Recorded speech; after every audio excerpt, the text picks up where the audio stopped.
gastroenterology and hepatology and nutrition. sidoo kale waxaa uu wici doonaa Dr. Fartuun Cabdullaahi Xasan Orey oo ah master consultant pediatrics.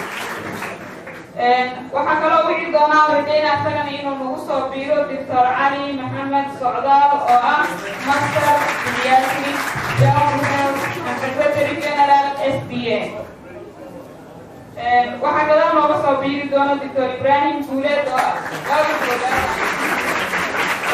Dr. Ibrahim oo ah pediatric specialty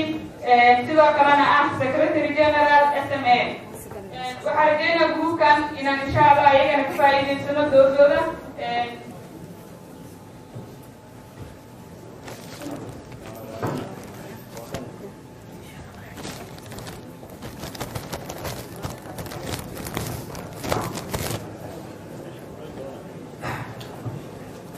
بسم الله الرحمن الرحيم.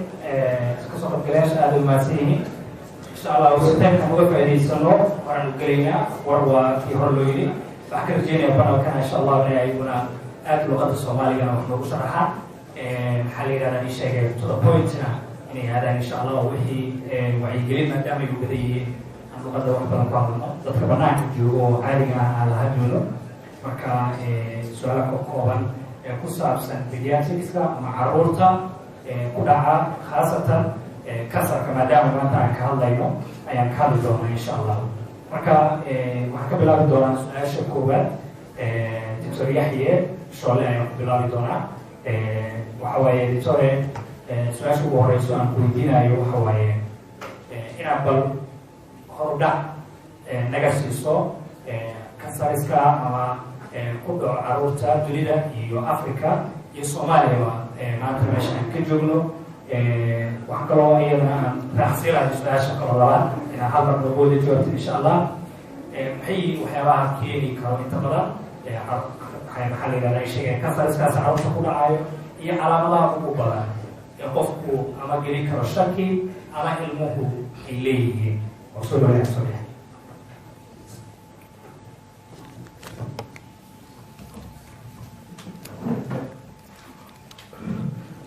بسم الله الرحمن الرحيم. أنا وقت عريض كفاية سنة عروض حلم دهين other age groups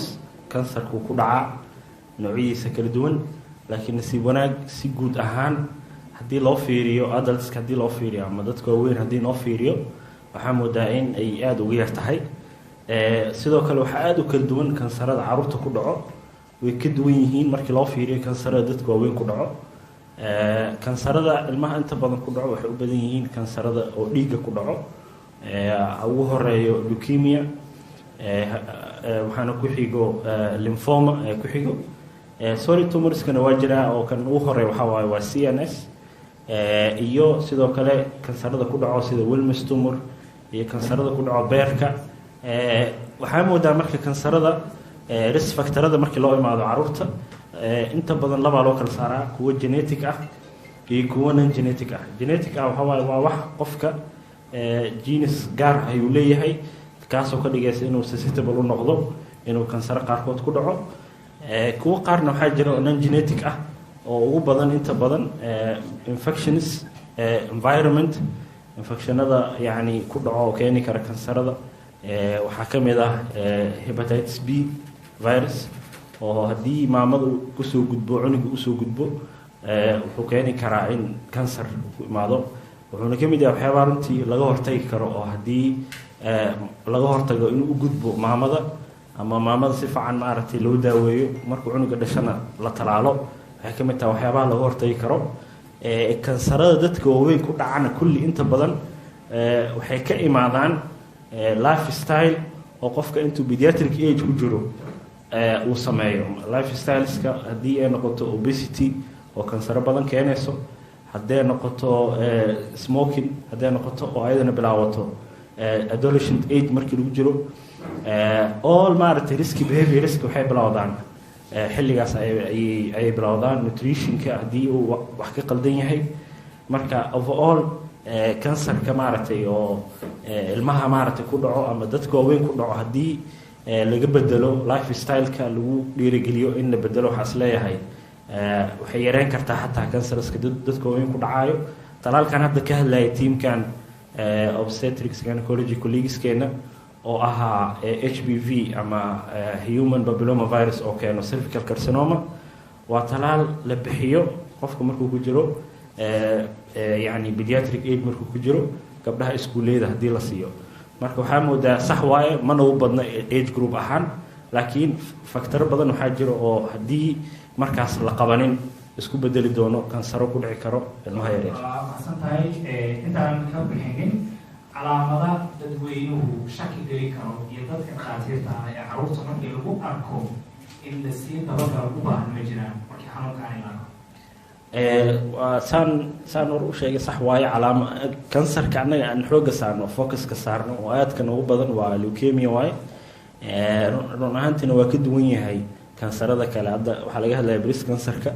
oo palpation haddaad samaysid waxaad heli kartid waaye, laakiin kansarka dhiiga ku dhacayo meel soo bararaysa iyo maas iyo ma jiro. inta badan calaamadaas dee soo baxaanna waxay soo baxaan late time ay soo baxaan. kulli calaamadood waxaa waaye non specific. qof maaragtay anemia kusoo laalaabanayso, infection kusoo laalaabanayo, calaamado maaragtay bleeding ama dhiig bax lagu arkaayo, kulli calaamado waxay yihiin runtii non specific. daaweyntana kolley dhakhaatiirta gulugiska ee ka hadlaayo early detection ama xilli hore in diagnosiska la helo, prognosiska iyo daaweynta waxay u tahay muhiim ayay u tahay. marka haddii hooyooyinka iyo dadweynaha haddii calaamado oo saas oo kale kuwaan aan sheegay wax oo infection aan la fahmayno soo laalaabanayo, qof dhowr jeer dhiig lagu shubay haddii la arko, in mar kastaba shaki uu jiro, in oo maaragtay muhiim ay tahay in la hubiyo inuusan qofka qabin kansar iyo in kale. aad waa mahadsan tahay. waxaan maraynaa su'aafii inuu dhakhtarka uga jawaabay. waxaa la jooga ismuul oo ayadana pediatric muddo badan ku shaqaynaysay, khibradeeda male, macalin caruura ah. waxaan rabaa marka dhakhtarada inaan si gooniyo u weydiiyo waxaa naga haysto haddii la yidhaahdo screeningkii oo ayaduna wax badan laga hadlayay, khaasatan pediatrics challenges ma jiraan xagga screeningka ama baaritaanka haddii aan dhahno iyo go-aanka gaarista oo diagnosiskii ah, wax mushkilado ama challenges ama dhibaatooyin ama caqabada naga haysta ma jiraan. bismillah, asalaamu calaykum waraxmatullah. sida hore loo sheegay kansarku waa cudur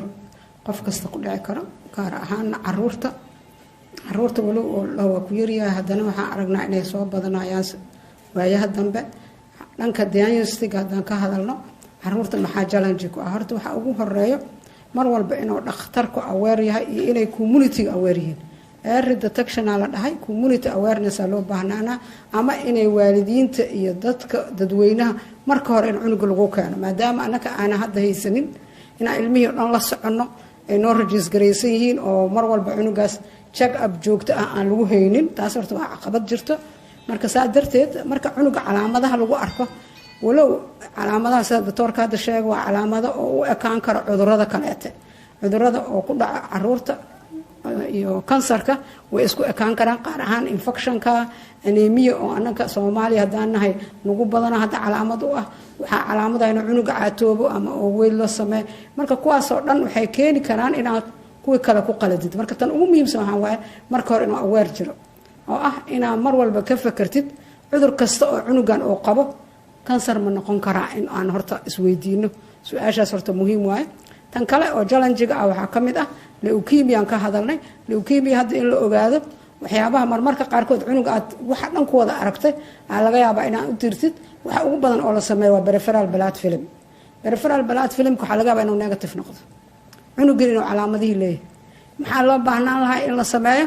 bone marrow biopsy. ilaa iyo hadda waxyaabaha oo waxaa wadanka aana weli laga sameynin, maadaama midka noogu badan oo yahay, haddana gaabaa marka halkaas nooga jiro. kuwa kaleeto waxaa ka mid a oo iyagana aadka u badnaan doonaan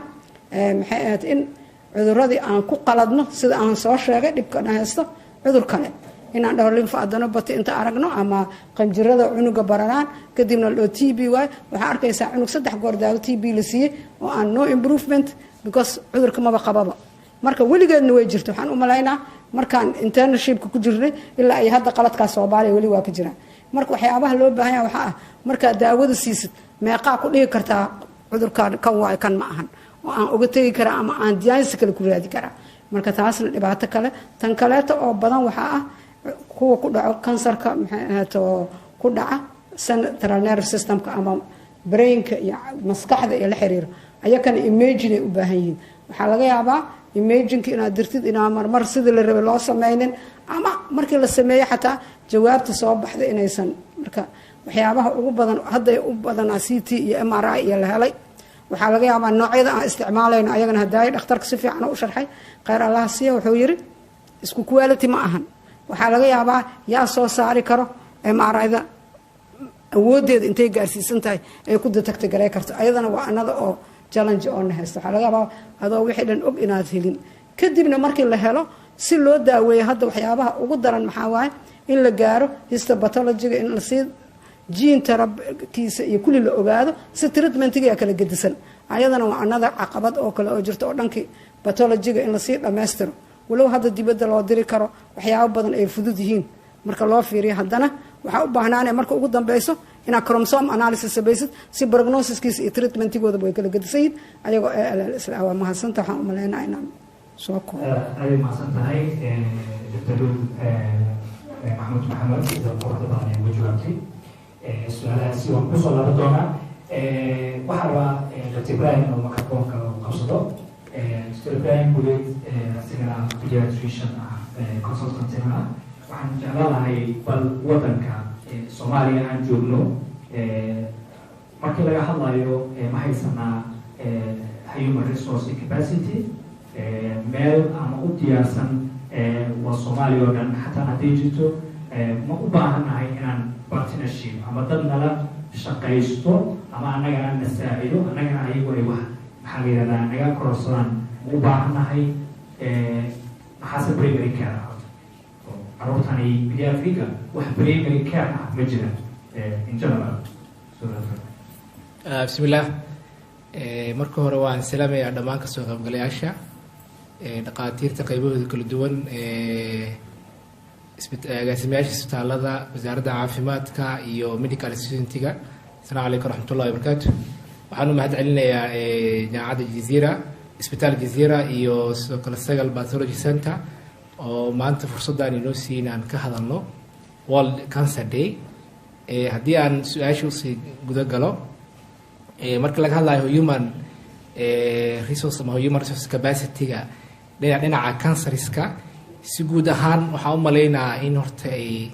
dhankaas uu shortage ka jiro ama aad aan ugu yarnahay in aan haysano dad xirfad u leh marka waxaa muhiima qaabkee maadaama aan aragno in dhibaataya ka jirto sidee aan u horumarin karnaa ani waxaan is leeyahay tala ahaan kow inaan ka bilaawno meelaheena oo medical schoolska kasoo baxaya ardayda inoo soo baxayso medical studentska ah in marka hore la dhiso aqoontii u leeyihiin canceriska oo curriculumska lagu daro jaamacadaha qaara leh kuwana ma lahan in ama oncology maada ah oo si gaar ah loogu dhigo lagu daro inta badan qeybaha oncology-ga surgery marka la dhiganayo surgical oncology qaar loo dhigtaa pediatric sidoo kale maadol marka la dhiganayo gastroenterology waxaa suurtagal dhakhtarka in wixii oncology ku saabsan inuu maadada dhigo laakiin si last yearka oo kale in lagu daro oncology maada ah ama hemo oncology si gaar ah in ardayda wacyigooda kore u qaadayso medical school qof markuu soo baxo oo kale hooyo markasoo si fiican aqoon inaa helayno one sidoo kale waxaan is leeyahay maadaama dad specialitygaas leh ee aada ugu yaryihiin wadanka in la isku dayo in advocacy loo sameeyo dad badan inay aqoontaasi yeeshaan oo ah oncologist inaa helno aqoontii xirfadii leh diagnostic iyo treatment labada sameyn kara waxyaabaha kale oo laga hadlayo marka equipmentiska oo kale qalabka waxyaabaha hadda 10 sano ugu dambeeyay diagnostic marka laga hadlayo imagingka waxa u maleynaa wax badan xud soo wanaagsanaaday laakiin dhinacyada kale sida Torresolul hadda ka hadlaysay waxyaaba diagnostic lagu sameeyo waxaa kamid ah biopsy marka la qaadanayo waxaa la fiiriyaa histopathology ama sometimes immunological markers xataa la isticmaalaa waxaa u maleynaa inay weli yar yihiin immunological markers waxay muhiim u yihiin waxay ku sheegayaan outcome-ka iyo prognosis-ka iyo sidoo kale treatment-igu intuu soconayo kale waxyaabaha kale muhiimka u baahanaa infrastructures ma leena xarumo horta lagu daaweeyo anigaa sida aaminsanahay marka laga hadlayo cancer management private kama bixi karo publica ka bixi karo waa in la helaa wadanka waxyaabo rasmi ah advocacy loo sameeyaa cancer center in la helo cancer center micnaheedu waa multidisciplinary team waxaa u malaynaa especially pediatric markaan ka hadlayno waxaa u malaynaa cure aa la gaaraa pediatric cancers adduunka waxaa laga hadlaa cure leukemia u badan wadamada horumara 95% cure waaye ama caruurta inta la daaweeye ka caafimaadaan so waa in la helaa xarumo oo lagu daaweeyo canceriska waxay u baahan yihiin marka la hadlayo chemotherapy u baahan yihiin radiotherapy waxaa kaloo ka muhiimsan waxyaabaha supportive-ka ah caruurta ama dadka la daaweeyo waxyaabahay u dhintaana ka mid a qofaa chemotherapy u bilownay chemotherapy muxuu keenaa leukemia qabtaa qof ka soo qaad chemotherapy aad siinay bone marrow wuxuu keenaa inuu ku dhaco suppression inuu qofkaas noqdo dhiig la-aan all infectionska u nuglaado dhiigbax thrombocytopenia inuu ku dhacdo qofkaas maxaa loogu dhimanaa marka anaga cancerki ma nooga dhimanaa laakiin waxaa nooga dhimanaa treatment toxicity oo ku dhimanaa keerkaasna ma haysano waa inta heshaana yar severe thrombocytopenia iyagoo isbitaalada la keenaa iyagoo dhiigbax socdaa la keenaa sidoo kale radiotherapy haddii loo sameyn toxicity-ga ee leedahay waa dareemi karaa sometimes waxaa ka dhalan kara xataa secondary cancersaa ka dhalan karo marka cancer management waa multidisciplinary team inaan u sameyn infrastructureka markaan ka hadlayno primary care-ka maxaa qaban karnaa anaga waxaan qaban karna waa primary care muxuu yahay waa in waqti hore a ogaano early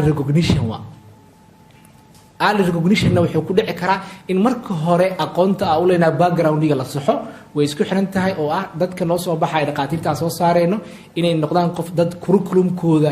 ama aqoontii u leeyihin canceriska ay fiican yihiin waxaa la dhahaa highly index special inuu yeesho qofka inuu indho gaar bukaanka ku imaanayo anaga bukaanada inta badan common is common waa ognaa infectioniskaa nagu badan caruurtana naga disho ayagaa common ah laakiin macnaheedu maaha qof walboo kuu imaada ama hadda noqdo adult ama caruur ha noqdo inuu infection qabo maaha wax walbo unexplained ah unexplained weight loss unknown fever wax walbo oo unexplained ah ama mass ama lymphadenopathy inaad ka fikirtaa u baahana early mataqaana identification aan sameyno waqti hore ogaano iyo appropriate referral ma helaan maya qofki markaa ogaano meel sax ma u diri karnaa xarun sax ma loo diraa qofka maya so inaan ku dadaalno in meel sax referral la sameeyo referralka aan is leeyahay hadda chemotherapy sax waa la sameeyaa Dr. Xuseen ilaahay qarasi waa dadaalay laakiin ku filan yahay isaga no sidii the best ma la rabaa waa maya cure rate-keena suu yahay aniga isaan aaminsanahay zero ana it's just palliative garsiinina qofka inaad sii maalweelin waa qof cancer qaba ani haddii aan arko waxaan kula taliyaa hadduu wax haysto early stage ah inuu sida ugu fiican banaanka aado meel fiican cure rate ka soo helay uu aado laakiin yaa banaan aadi kara waa percentage-ka waa less than 5% ama less than 1% waa so marka in advocacy aan wada sameyno haddaata waxaa laga hadlayay HPV vaccine in advocacy loo sameeyo waxaa rabaa dhinac kalena ka fiirin anaga talaalkii aan haysan horta ma isticmaalnaa caruurteena weli waxay u dhimanayaan measles ay u dhimanayaan sometimes talaalka coverage-keenu wuxuu yahay hadda covid-19 talaala la keenay even iska dhaaf dadka caadiga dadka oo health professionalska inta qaataa yar soo marka talaal yaanan raadinin haddii HPV vaccine la keeno qof qaadanaysa ma laha haddane waste of resource waay marka aan meelo kale ka fikirno awareness-kina badan wacyiga aan badino iyo interventioniska kalena ka hadal angalkaasa ka dalan waa maasantihiin soo ku wanaagsan yahay waan aadan ku mahadcelinayaa waxaa rabaa marka inaan gudbo samriga insha allah wadi sheegi doona toresa fartun waxaa laga hadlay kasanka haddii ama la ogaaday ama la diagnose gareeyey ama at least meel la soo sheegay qof kastayna khusaysaa su-aashani iyo dhakhtar kastaba muxuu yahay xiriirka ama communicationka ka dhexeeya waalidka iyo qofka laga sheegay kasarka dhakhtarkii iyo qofkii kasarka laga sheegay iyo waalidkiisa ama dadkiisii waa meelaha adduunyada wax badan macnaha culeysada ay ka taagan yihiin soomaaliya marka sidoo loo approach garaynaya cunugii baa laga sheegay kasar waalidkiina waa joogaa sidee u approach garaynayna waxaa kaloo kuutin lahayd culeysada oo iyada su-aasha labaad ah pediatrics waxay ka duwan yihiin dadka kaleetooda ee kansarka ku dhaco outcome-kooda waa sidee ma isku mid ah mise waa ka duwan lahayd because caruurtu adabti ma aha marka soo dhowrto السلام عليكم ورحمة الله وبركاته مسينتر علي su-aasha koowaad haddii aan ka bilaabo dhakhtarka maxay tahay mas-uuliyadda saaran markii uu kansar bukaan ah ama uu ka helo ama uu ka shakiyo. So laba qeyb waaye. qeybo hore waa laga soo hadlay oo early detection in dhakhtarkii uu ahaado qof critical thinking oo bukaanka markuu u yimaado calaamadaha uu ku arko uu suspectigiisa highly suspicious uu ahaado. taas number 1. number 2 diagnosis inuu gaaro dhakhtarka oo uu sambaleskii baaritaanadii saxda ah u diro. marmarka qaar waxaa laga yaabaa in superficially bukaanka inta testiyo loogu sameeyo diagnosis ama infectious la siiyo. for example say doorashada sheegtay TB laga daaweeyo bukaankiina uu metastasis uu noqdo. taasna hadhow way naga saameyn doontaa qaybta kale oo gudbi doono. markii aad diagnosis ka gaartid yacni ma ahan inaa malaria u sheegaysid qofkii oo leeysid cunugaaga malaria qaba ama pneumonia qaba. waa sad news. waxaa la yiraahdaa breaking bad news. dhakhtarka markuu u sheegayo bukaanka waa inuu kow la fadhiistaa bukaanka si thoroughly uu ugu sharxaa xanuunka cunuga uu qabo, calaamadaha uu hadda ku arkay, prognosiskiisa iyo waxa ugu saxan oo management looga baahan yahay bukaanka inuu sameeyo iyo meeshii uu ka heli karo accesska managementiga. haddii aan ka heli karno Soomaaliya alxamdulillah waa u direynaa. haddii kaleeto xataa aragtid inaad dibadda u dirtid options inaad siisid hadba meesha accessible u ah u fudud bukaanka financially uu awoodo si waqti hore ah uu u tago. taasna mid waaye. marka u sheegaysidna breaking bad news anaka dhan waan naqaanaa waa inaa yacni bukaankaasi ugu sheegtid emotionally ay ku dheehan tahay si saxane iyo words u fahmi karaa ugu sheegtid. taas waxaa ugu gudbayaa su-aasha koowaad. su-aasha labaad oo ah outcome-ka sida lasoo sheegay waxay ku xiran tahay hadba nuuca oo kansarka oo markaas ku dhaca caruurta. waxaan ugu badanaan dhahnay leukemia 95% cure rate ay leedahay dhahay. laakiin generally marka laga hadlayo pediatric cancers 80% waa curable haddii aan haysano advanced protocolka aan raacno oo ah early detection, early referral iyo right managementiga uu baahnaa haddii waqtigii oo loogu baahnaa uu helo 80%. wadamada developing countrieska ah oo anaga naga yararoon waxay gaaraan 30%. anagana waa ognahay xaalkeena pediatric childhood cancer 0 aan ka joognaa. cunugu ku dhaco haddii aan dibadda early loo qaadin oo lasoo manage garin oo Soomaaliya joogo the only thing haddii xataa 95% uu yahay prognosiskiisa uu fiican yahay waa u dhimana akhiiran haddii aan wax loo qabanin. so waxa ugu muhiimsan waxay tahay in early detection, right management, right time iyo right diagnosis bukaanka loo sameeyo. haddii inta la helo 80% waa ka gaari karnaa inaan daaweyno. waa mahadsantahay. aada mahadsanyahay dhakhtarku. tresmarton sida ugu jiro su-aasha su-aal waxaa marka jadaali hal mar aan insha allahu 2 minutes aan kusoo wada koobno. dr luul baa siilahay marka ugu horeyso. dr luul strengthen of health service to improve outcome iyo monitoring iyo evaluation intay joognaa. story soo dhawo insha allah iyo soo koobno. بسم الله السلام عليكم مرحبا. سؤاشا هذا أقول health system strengthening wax kala maaha maadaama aan kasoo hadalno in cancer caruurtii oo ku dhacayo markii laga helo ama hadda waxaan dhahnay waxa aad loo heli karaa in diagnostic la gaaro. marka diagnostic aad gaartid kadib cunugaas wuxuu u baahan doonaa care ama inuu helo maxay ahaato service caafimaad oo u qalban. marka kaas waxaan isleeyahay waa meesha ugu dhibka badan oo hadda anagana haysato. marka dhakhtarkii hadduu detect gareeyo ama uu dhaho qofkan waa qabaa kadibna uu soo confirm gareeyo oo geeyo pathology ama radiology wuxuu rabaa lagu confirm gareeyo waxa uu dambeeyo waa inaad daaweyn kartid. sida daay laga dhawaajiyay health systemkeena wuu hooseeyaa dhan kasta. waxaa la ogyahay qofka cancer uma dhimanayo mar walba wuxuu u dhiman doonaa associatedkiisa. waxa ugu badan oo u dhintaan waxaa waa kulli bone marrow infiltration ay leeyihiin badankooda qaybahan oo ilmaha ku dhacaan badanaa bone marrow infiltration kadibna bone marrowga ama dhuuxeen inuusan dhiigga shaqadii uu qabanaya inuusan soo saarin.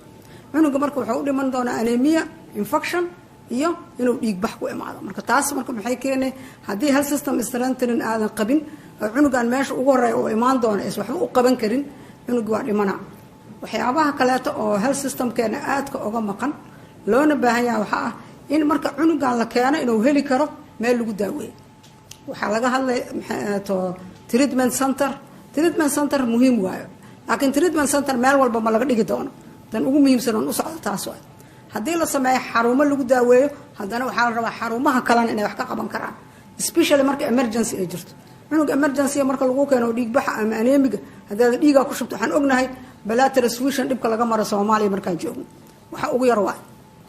marka taasaa marka waxay keeneen in health systemki si guud ahaan in loo dhiso oo ah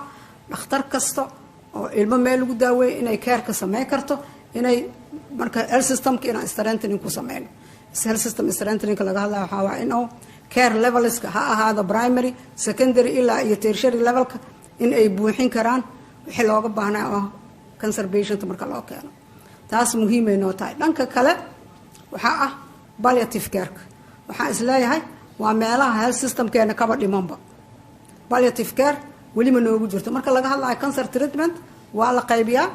induction iyo markaa u samaysid iyo kaysaska qaar waxay gaari doonaan ama mar walba waxaana loo keeni doonaa. waxaan hadda aada uga cabirayna inay noo imaan doonaan ilmaha ayagoo leyd ah. qayb kasta kansarka leyday imaan doonaan ama ayagoo cunugan oo mar walba aan wax badan la qaban karin haddii dibad la geeyo iyo haddii dalka oo joogaba. laakiin mar kasta cunug waa la daaweyn karaa. Soomaaliya xoogaa waxaa aada u badan in la dhaho cunugan waxuu qabaa kansar, daawona ma lahan, marka guriga inta la geeyo cunuga inuu safar gareeyo oo ah inuu cunuga silco. si taas looga baxo marka adduunka waxaa la sameeyey wax la dhaho palliative care. marka palliative care-kan wuxuu u baahan yahay waa qayb ka mid ah in lagu soo daro health service-ka u baahan. waana haddeer qayb oo missing ah. waxaan ognahay ilmo badan inta la keeno marka aragtid kadibna gurigaa loo celinaa ilaa cunugaas oo ka dhinto gurigiisa oo jooga xanuunka iyo beenka oo leeyahay waxaana waa la ogyahay maxay ahayd kansar. marka palliative care-kana muhiim ayuu noo yahay oo health system strengthening in lagu daro. marka waxyaabaha ugu muhiimsan oo isdhihi kara waxaa waaye policy-ga. in policy makerskeena decision makerska inay ka fakaraan maxaa health systemka lagu strength gareyn karaa, maxaa lagu sameyn karaa maxay ahayd palliative care. waxyaabaha kale oo laga dhawaajiyo waxaa ahayd in dibadda loo diro. kansarka saan ognahay ma la daaweeyo 6 bil iyo maxay ahayd 2 bil iyo bil iyo ma ahan. cunugan wuxuu u baahnaan doonaa qaarkood 2 year 3 year in la socdo. la socoshadaas yaa sameyn doona marka waa in health systemkeena lagu soo daro.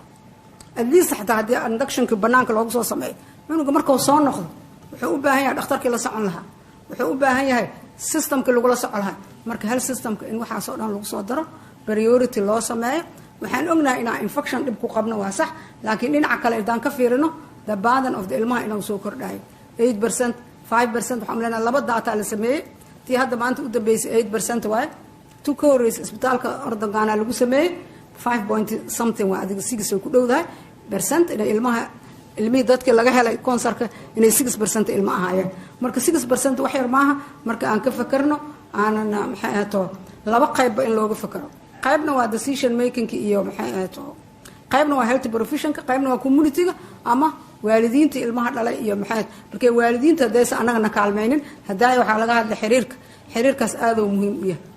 hadduu cunugan waalidkiis ku kaalmaynin kansar ma la daaweyn doono. sababta maxaa waaye cancer treatment ma ku ekaan doono health facility. cunuga asoo gurigiisa joogana daawo la sii doonaa waana lala socon doonaa. marka waalidiintana maqlahayn waxaan ka codsan lahayn inay ayaga naftirkooda dhankooda wixii ay maxay ahayd qaban karaan inay cunugooda la qabtaan. waana mahadsantiin.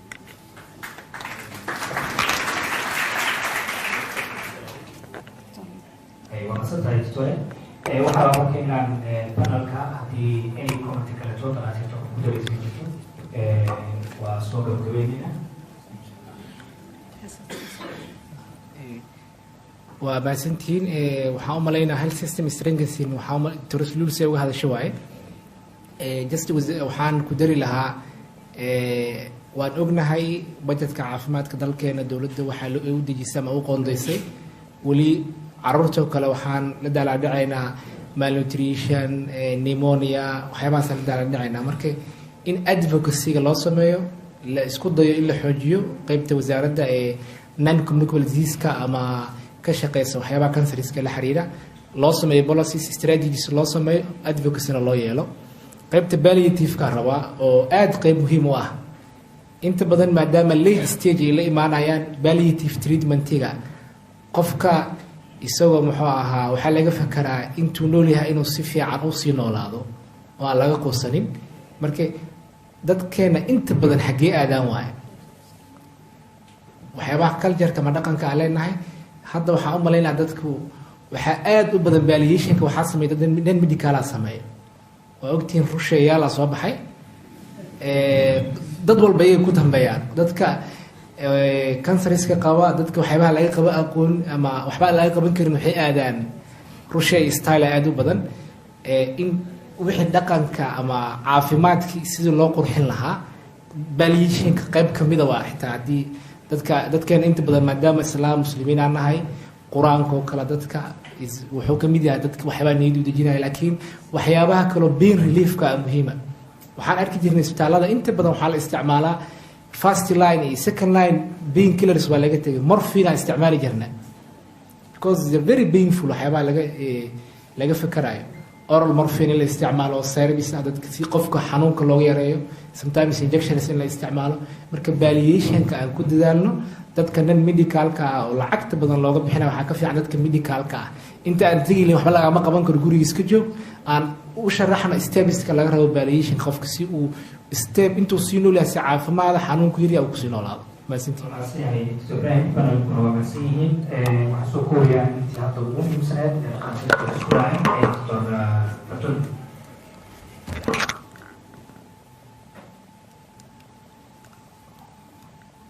sorry inaan ka dhex galo doctorka kalmadda ugu dambeyso aan dhahay waxay tahay dhakhaatiira u badannahay dhammaanteen qof uusan yaqaano cancer hoos u dhiman ama qaraabdiisana way yarta markastoo aan sheegaynan waxaan dhahnaa dowladdu waxba ma awoodo yani haddii aan advocacy sameyno community level laga hadlo dad ganacsataa way nagu jiraan cancerkane backgroundna ma lahan diinna ma lahan luuqadna ma lahan lacagna ma lahan so qof kasta wuu ku dhici karaa taajir iyo faqiirba so haddii aan naga ka wada tashano oo aan u tashano wadamada qaar communitygooda dhiso cancer centeradooda haddii aan advocacygana intaan wasaaradda empower gareyno which is okay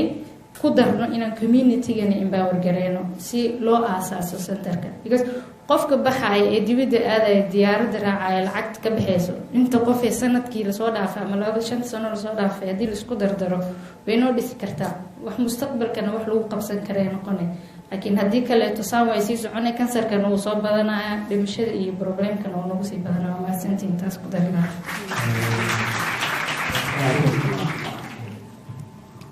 ilmaha marka la daaweynayo kansarka waxaa la dhahaa waxaa ku filan 1,000 ilaa 5,000 average oo treatment of cancer ilaa 5,000 waay laakiin qofka hadduu dibadda aadaya meeqa kun oo ku baxayso bal aan ka fakarno xataa in private sector haddii la sameyn karo one cancer treatment center muhiim uu yahay laakiin leh all discipline risk all discipline maxaan ka wadaa marka ilmaha ka hadlayno marka laga soo tago dhakhtar laga soo tago maxay ahayd pathologist radiologist maxay ahayd iyo microbiologist pharmacist nutritionist psychologist intaasaa u baahana marka intaas hal center ay joogto oo 5,000 ilaa 1,000 ilaa 5,000 aan dhahay average kale oo lagu daaweyn karaa kadibna inaan partnership iyo inaan u raadsano maxay ahayd dad kale oo ku caawiya daadi isku tashatid waa la helaa waa mahadsantii waxaan soo koobiya oo aan dadkii aan la wadaagna aan rabno caruurta inta badan kansarska ugu badan ku dhaco waa kamida midka dhiigga ku dhaco khaasatan midka loo yaqaano ALL-ka inta badan waxaa shaki dadka geli karo markii aad aragtid infection soo laalaabto maxaa la yidhahdaa dhiig yaro dhiig baxayo miisaan koodmo waxyaabaha aan la sadeexi karin aan explainka ah oo dhan ka shaki inuu cunugaaga kansar qabi kara ayaa suurtagalay ka iskarin garay waxaa kamid ah in tacliinta kor loo qaado iyadoo laga bilaabayo dadka medicalka ee lasoo saarayo ee ah fikirka kansarka dhiirigelin iyo awareness iyo wacyigelin badan la sameeyo in early detection oo waqti hore la isku dayo in lasoo qabto waqti horena haddii qofku meeshu awooda in loo diro si uu daawo uga helo waxaa kaloo iyadana muhiim ah 80% caruurta 80% waxaa suurtagal ah inay ka caafimaadaan xanuunka kansarka ee dhiigga ku dhacaya AML-ka loo yaqaan. marka haddii la helo approach fiican dad badan baa ka badbaadi karo, laakiin waa in waqti hore laftigeeda la helaa. waxaa loo baahan yahay multidisciplinary approach. hal meel hal qof shaqa kuma leh mana qaban karo shaqadaasi, laakiin advocacy uu sameyn karaa inta badan. marka waa wax u baahan lacag badan, malaayiin doolar ah, safar saxa u baahan. waxaa la sheegay palliative-ka in aad iyadana loogu dadaalo policy-ga in la advocacy gareeyo dadka decision makers-ka la advocacy oo dhaqaatiirtu advocacy la imaanaan, maadaama ayagu aysan ahayn decision makers oo goolka ah ay leeyihiin inay wax sheegaan, xogna keenaan, dadkana lagu cadaadiyo. dadka siyaasiyiinta xogta lagu cadaadiya ee wax kale wax loolama qaado. waa inaad present garaysaa maalin kasta dhahaa waxaan haya xataa haddii ugu dambaysa ugu dambeynaya. dadka businesska ah dhaqaalaha leh la approach gareeyo oo dhaqaatiirtu inta isku xirnaada boodi baa jira SFA la yidhaahdo advocacy aan u sameyno. marka waxaan ibaada oo lala joogaa I think waxaa walaal initiative fiican inay tahay in dadka ha qaadato 5 sano qaadato 10 sano qaadato ma mushkila. aada mahadsanyiin. intaas baa maanta ku saabsanay. waxaan hal su-aalaha qabaa dawlad xuseen inuu iga jawaabaa rabo khaasatan halka su-aal rabo waxaa waaye Victoria inta badan waxaa dhahday waxay soo gaareen xanuunada qabaan late stage ama 3 ha noqoto ama 4 ha noqoto ay soo gaareen. palliative care protocol-ka aad raacday Victoria wuxuu yahay inta badan.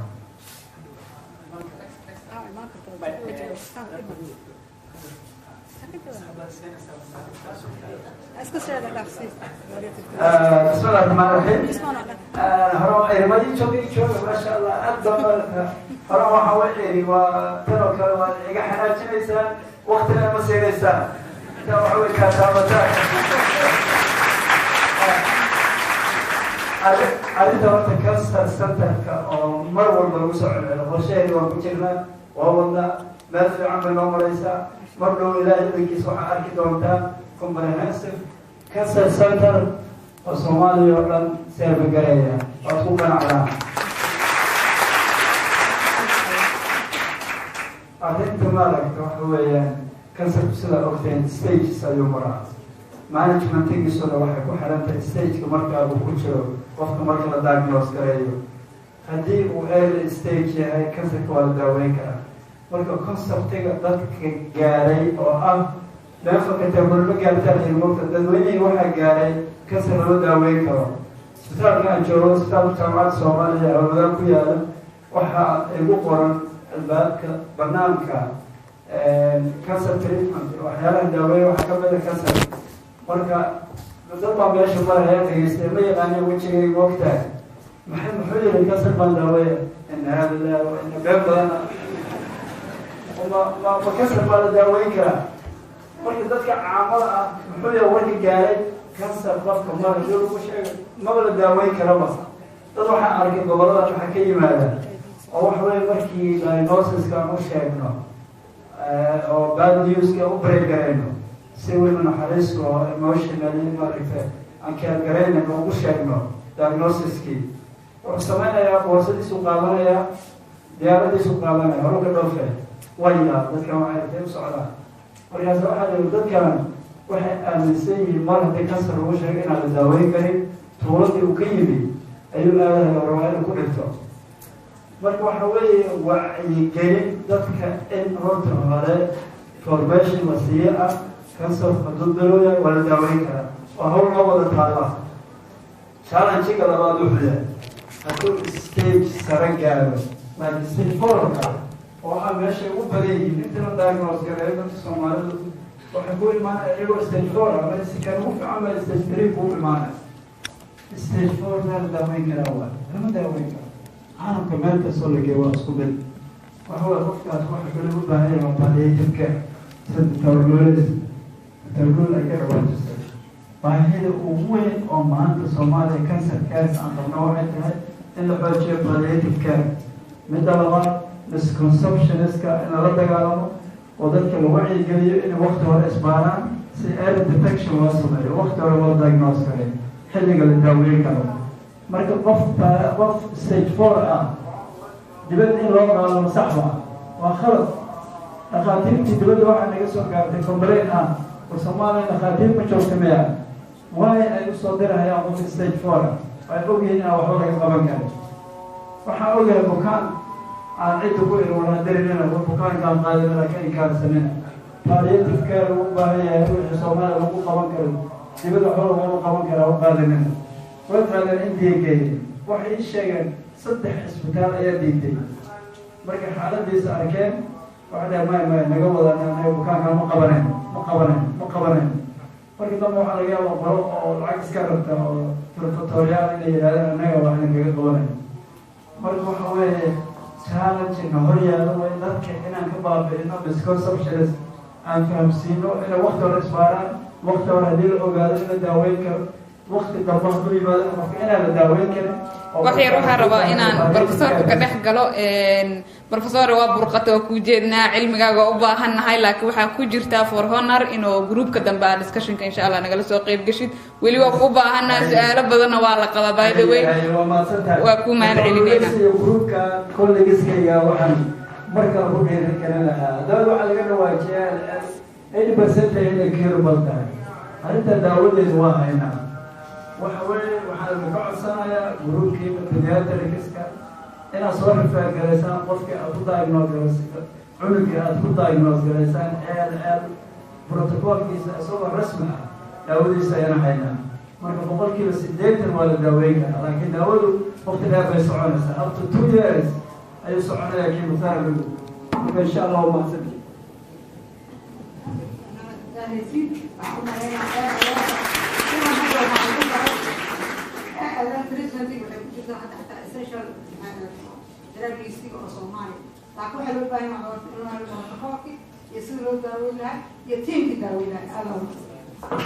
وماسنتين بربياتري iyo Dr. Hussein ba Dr. Hussein dala kaftam waxa waa ka xanaajida nin xiradiisa looga soo galo diyaariga soo kala celcelisto yaqaan moogta marka insha Allah waxa rajeynaa doctorka inuu gadaal oo nooga sii faahfaahin doono groupka oo surgery-ga ayuu ku sii jiri doona waxa rabaa markaan inaan la soo dhaweysiin groupka internal medicine-ka oo u horeeyo Dr. Abdullahi Muhammad Noor Dr. Karina senior consultant gastroenterology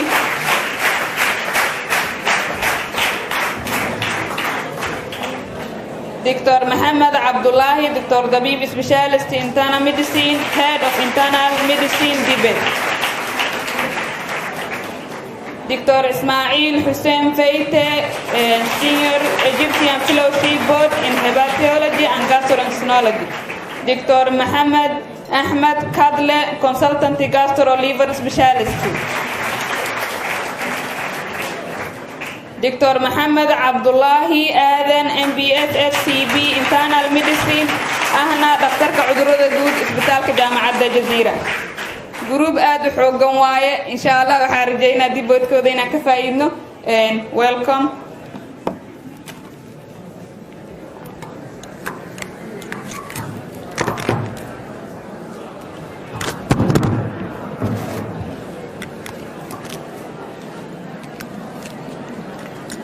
بسم الله السلام عليكم ورحمة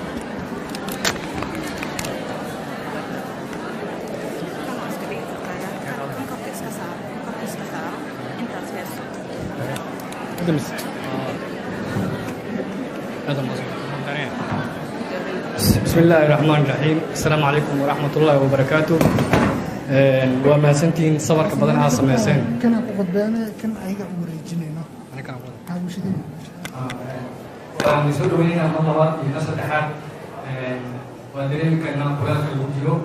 iyo weliba hadda gartii hadday bilaabatay waxaa waaye gartii hadday taallaa cidana wadisay meesha markay fadhiyaan marka inta badan waxaa waa dadka ugu sabarka badan intana wadisay dr cabdullahi tuhiina marku soo imaaday ilaa hadda waa noo joogaa macnaha long term history dheer aan qaadnaa sooma tintaa kasoo bilaabnaa ilaa ciddaa tagnaa marka sessionkeena wuxuu ku adeeyahay inta badan gaaniyi iyo pediatric markii laga reebo all of that medicine. Complaint kuat, do your hypothesis, aside this complaint kuat no mana hawa internal medicine. Anak awak ada research ENTR. Mereka orang ada medicine ta. They know everything but they do nothing. At the end, mereka utama itu. Like ada interventionist yang ujung, wah pada nuan samena, biopsy, MRCP, endoscopy. Mereka soalnya kuat lagi. Waktu introduction kan, دكتور عبد الله فريم وتغير قصة سينيوركا لكتراك وانت بدل مع صوت البريد عبدالله دكتور عثمان محمد فيتي اسماعيل فيتي دكتور محمد عبد الله دكتور كلم خيارات عن ميدا كثير بدل وفضيو ماشي كرسي وانا ديك واي يبقى ده وانت عم بيسوي سوا تكوشن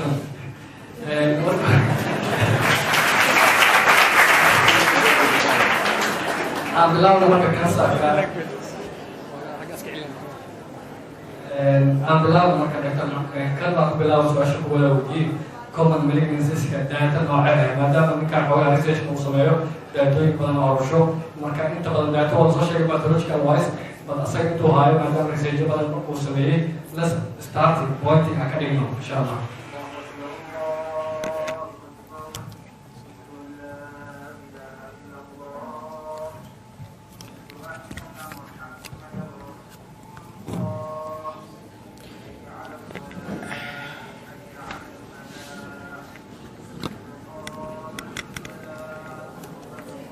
بسم الله الرحمن الرحيم sida uu doctorka noo sheegay research badan kama sameeyeen maxaa cilmi baarista kansarka iyo xaaladaas la socda laakiin kuwa hadda aan wada jiraan marka waxaan wax yar ka wada hadli rabnaa introduction yar oo ku saabsan medicineka iyo kansarka xaaladihiisa sida tahay iyo waxaasaan ka hadli doonaa haddii aan idmo marka globally culayska ka jira maxaa lahaye kansarka markii laga hadlayo waxaa loo fiirinayaa mar global ahaan oo fiirinaysaa siduu u kala badan yahay cancerist si u kala badan yihiin kabacdina regionally oo fiirinaysaa kadibna waxaa u fiirinaysaa Soomaali ahaan maxaa la sameeyay wax cilmi baaris la sameeyay ma jiraan muxuu ahaa kansarka noocyadiisa kala duwan wax cilmi baaris la sameeyay ma jiraan ama data laga hayo ma jiraan oo dhinacaas ah globally marka aan fiirinayno waxaa la dhahaa global ahaan marka la fiirinayo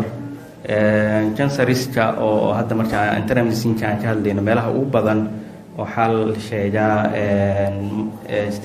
statistics ugu dambeeyay soo baxay in waxaa la lahayay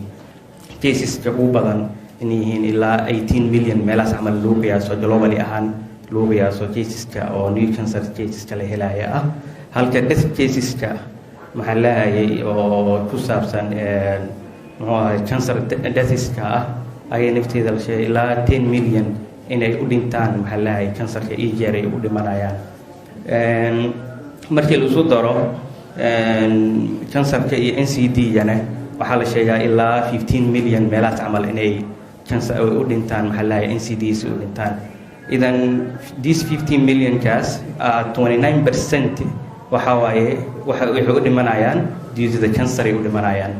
idan globally markii la fiirinayo canceriska ugu badan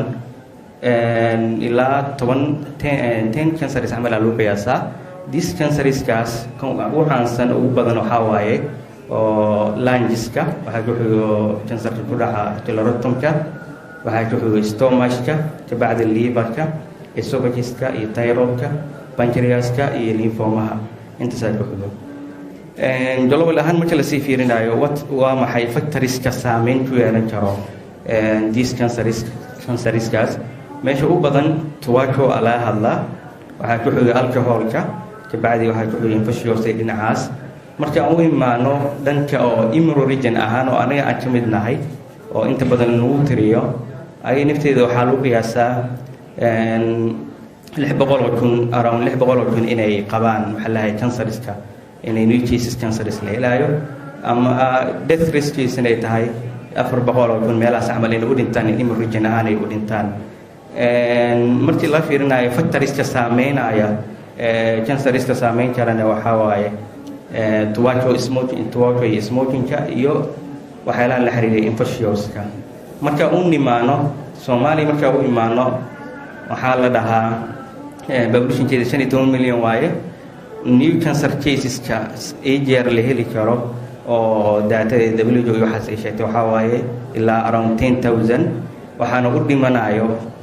death rate oo ah 8,000 meelahaas camal ayaa u dhimanayo these canceriskaasne oo ugu badan waxaa waaye markii la fiirinayo colorectumka, liverka, esophaguska iyo prostate-ka iyo stomachka. Factoriska inta badan saameyn ku yeelan karane canceriska noocaas ahne waxaa waaye waxaa u badan infectious disease-ka u badan oo ah kuwa in badan saameyn ku yeelanaya waxaa ku xigo tubaakooda iyo uvulite kuwaas ku xiga. intaas waxay yihiin marka hordhac yar oo ku saabsan introduction dhinacaas.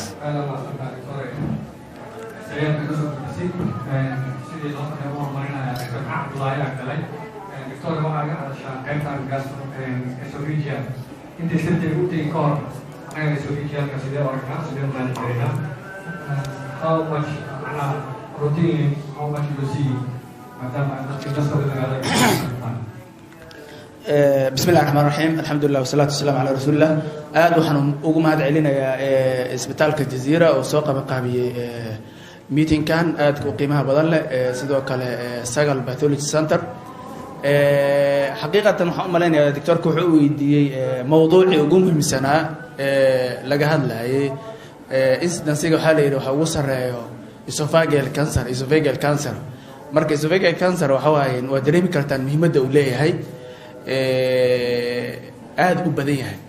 yahay data yar oo aan bilaabay markii aan arkay in uu badan yahay esophageal cancer ka hadii aan idila wadaago wax ka mid ah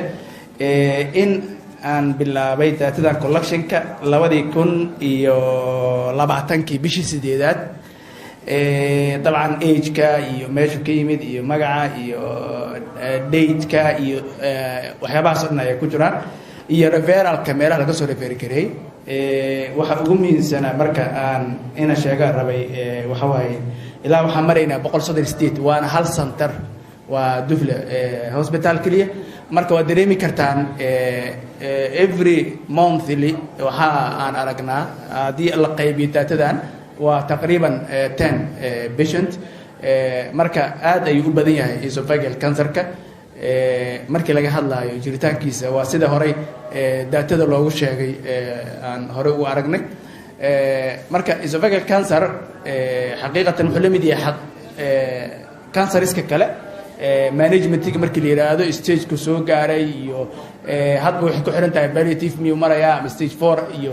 stage aan wax laga qaban karin oo palliative kaliya la gelinayo sida xaqiiqatan waxa waaye bukaanada waxay imaadaan late stage ay imaadaan early detection wax la yiraahdo ma jiro bukaanada badana waxay ku imaanayaan late stage marka aan aragno waxa waaye waa waqti dambo tal ahaan marka doctorka maadaama esophagus-ka iyo weydiiyey waxay la tahay second most common markii laga hadlayo reer galbeedka cancerka ugu caansan waa colorectal colorectalka marka waxaa loo sameeyey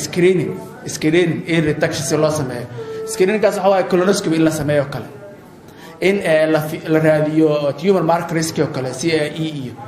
C919 iyo kuwaas kale in la raadiyo يعني waxaa la yiraahdaa every patient oo ama every person oo dhaafay 40 sano waa inuu sameeyo every 10 years colonoscopy waa inuu sameeyaa si looga badbaado ama early detection loo sameeyo anaga waxay ila tahay maadaama aan first aan nahay esophageal cancer in aan gaarno go'aan kala qaadano oo aan dhahayno waa in aan sameeyno duration oo screen loo sameeyo qof walba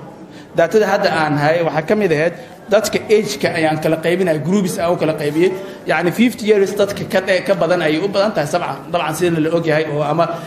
research-yadii kale iyo waxyaabahaas oo dhan lagu sameeyay hadda 138 waxa taqriiban ka above 50 waxa ka 96 marka waa dareemi kartaa marka targeting population hadii la sameeyo marka early detection ama screening waxa dareemi kartaa waxyaabaha aan gaari karno early detection hadii la sameeyo oo mucosa ama sub mucosa soo ku eg la ogaado only endoscopy xitaa lagu xalin karo waxa la yiraahdo endoscopic mucosal resection ama waxa loo yaqaan endoscopic sub mucosal dissection oo mucosa loogu darayo marka kaliya chemotherapy adjuvant chemotherapy marka early detection waxay noo kaalmeyn kartaa in ogaano ama aan prognosis-kan u wanaagsanaado marka aniga talooyinka aan ka bixin lahaa waxaa ka mid ah in every 10 years halkii colorectal laga dhihi lahaa anaga xaggeena uu nagu yaryahay hal la sameeyo every 10 years average endoscopy qof walba oo Soomaali inuu sameeyo markuu 40 dhaafo ama 5 years si loo yareeyo ama loo sameeyo early detection loo sameeyo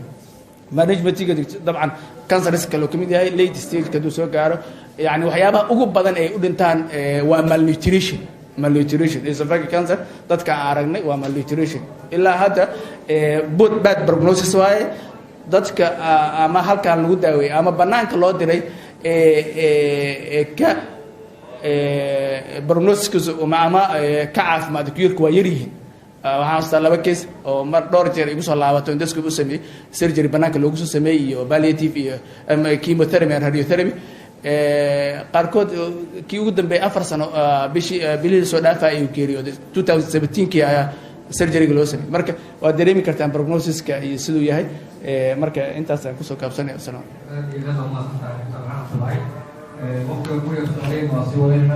marka Abdullahi Torino Professor Ulmani Victoria Pylori every best mahade positive time gastric cancer but is there any relationship sida manhajka formal loo dhacay gastric cancer relation noocee marka we morning aan ka warwareynaa pylori qabno iyo how much common gastric cancer is Soomaaliya ku tahay welcome Victoria waa mahadsan Dr. Maxamed intaan su'aasha ka jawaabin waxaan rabaa aarar dambe inaan sheegto horta waxaan madacilinayaa jaamacadda Jazeera iyo isbitaalkan Sagal oo noo sameeyay symbiosm midna waxaa waaye waxaan idinkala dardaarmaa haddii la sameynayo shirar dambe shirar badan aan qabanay ma arkin ruux minute qaadaya shirkan oo kale have to have an outcome mar kastana waa dhacdaa marka waxaan ka codsan lahaa dhaqaatiirta meel kasta ka yimaadaan at least waa inaan helnaa minutes qof qaadi karo waxaan rabaa inaan idinka leexiyo discussionka inaan idinka leexiyo anoo ku jiro weli discussionka sababtu maxay tahay maanta waxaan qabanaynaa maxaan niri World Cancer Day sidii independence-ka aan u qaadana calankeena oo kale ayaa adduunyada looga ay u sameeyaan that type of day theme uu leeyahay marka sanad kasta haddii la qabanayo symbiosmka wuxuu leeyahay a theme oo halku dhig ah oo ahayd in halkan lagu soo qoro sanadkan teamkiisu maxay tahay closing care gap simple that was teamka la qaadanaya ay tahay that team basically marka aan ka doodayno maxaa dhacay jaamacadaha soo wada dhigateen etiology feasible pathogenesis diagnosis screening everything waa ka hadlaynaa laakiin the basic pillar of cure close the gap maxay tahay that was waxay inaan fundamentally intaan saarno effortka then aan ka soo saarno warqad qoran ka soo saarno marka taas waa waxay iga tahay mataqaanaa arrin aan rabo inaan discussionka kusoo dhex daro discussionkan inay u badatay ahayd arrinta uu ka dhawaajiyay Dr. Abdullah the relationship between H. pylori and gastric carcinoma H. pylori waa the leading strongest loo haysto inuu keeno gastric carcinoma basically maxaa u sababa ma marayo the process of inflammatory dhan kama hadlayo waa long chronic inflammatory process marka uu socdo mucoskaaga suu noqonaa that is the main relationship between gastric cancer and H. pylori marka qof ka soo qabto H. pylori ma ka walwalaynaa depends on the age and depends the behavior of that person inaad fiirisiin further qofku uu yahay an age person smoker qaad cune alcohol cabo he's at risk maxaa dhaca wuxuu helaa other factors which can support garaynaya marka treatment of H. pylori bukaanka mar kasta ma lagu qasban yahay in loo sameeyo different waxaa jirto researchers ay different discussions ay sameeyeen most of it yes waa la isku raacay anyone is stool antigen stool antigen noqdo positive, you have to treat. You have to treat. Thank you, Doctor. Thank you so much. أنا أعتبر أنه دكتور مشرف وأنا قادر closing the gap message positive today in Adelaide. Main as a symposium of Samena, or else can go over the team protocol and how inshallah how it is here. But not a lot of someone. I don't know how I see me and all our position, but I'm serious for Gamma. Inshallah, I have a great one on the egg recommendation you have you. Talking about it about Dr. Smile also about FCC, Field Solar Castorama. I don't know, but again, so a lot of sites. قبل التيبي في الدويو الوسط الواحد يقدر عليه السيروزا NCC وكما تعيد السي تريد نتيجة لليو سولو سوداني لهاليو ما دام النصر لباكستان وحيوانات كثير في سيد بريكا كقال كابسيل وترينه لكن محاول وين أوي تريد متفق بين السي دكتور إسماعيل بسم الله الرحمن الرحيم محمد علي مركز كواد اسبتالك جامعة الجزيرة يستقل diagnostic center ومانتي inoo soo arrange gareeyay ama noo organize gareeyay meetingkan aad iyo aad ku qiimaha badan oo usefulka haddana soo laabto su-aasha ku saabsan HCC waxaan filayaa inay ka mid tahay cudurrada ugu badan ee haddaan nahnay Soomaali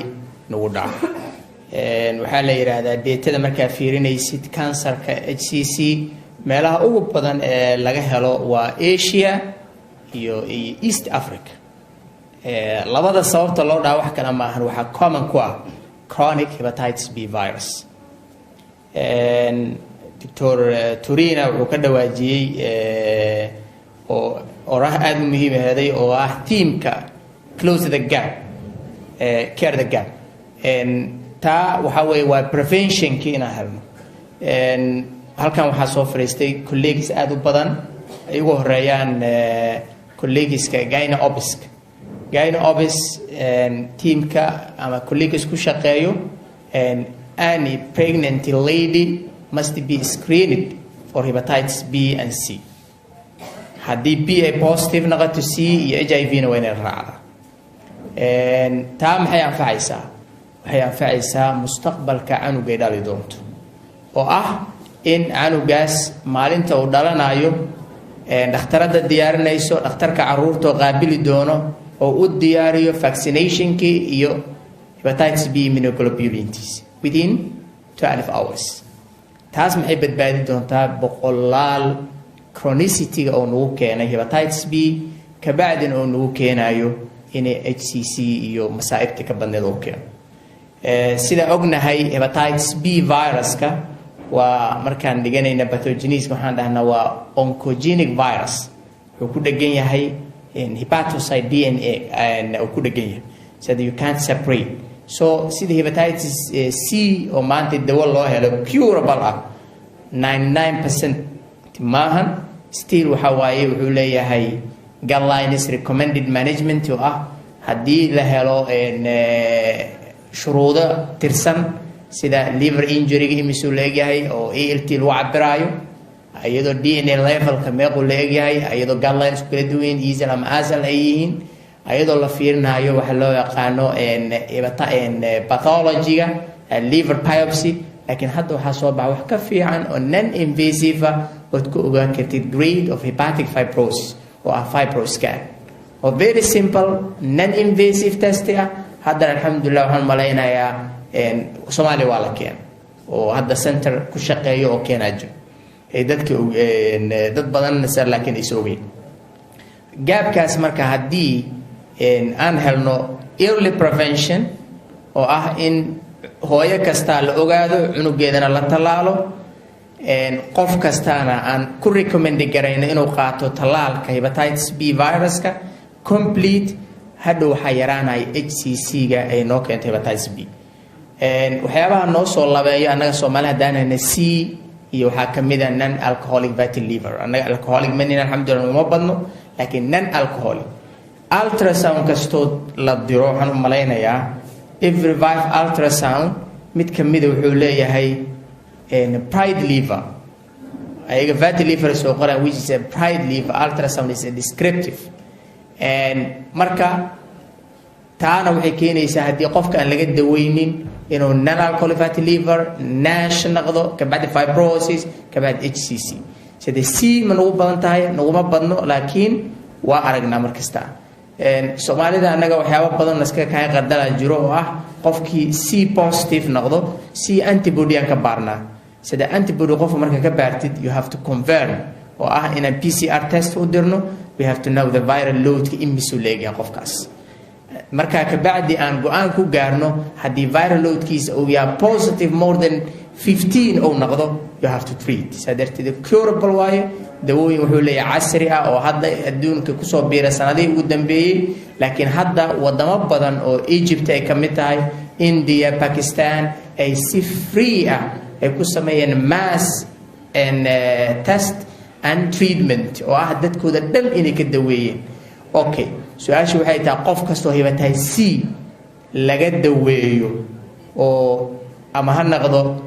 chronic liver ama compensated ama decompensated, ma halkaasaan ku dhaafaynaa mase waa la soconaynaa? We have to flow haddii uu yahay liver cirrhosis. Liver cirrhosis, hepatitis C-ga sustained virological response-ga waxay yaraynaysaa HCC incidency-ga, laakiin 100% ma kaa difaacayso haddii cirrhotic uu gala. laakiin hadduu yahay non cirrhotic, bukaanka markaas waxaa waaye 100% waxaa waaye waa curable. maxaa ku habboon marka qofkaas? waa in qof kasta oo hepatitis B ama cirrhotic ah inuu sameeyo every 6 months abdominal ultrasound, which is very simple. qof kasto isbitaal kasta uu yaala,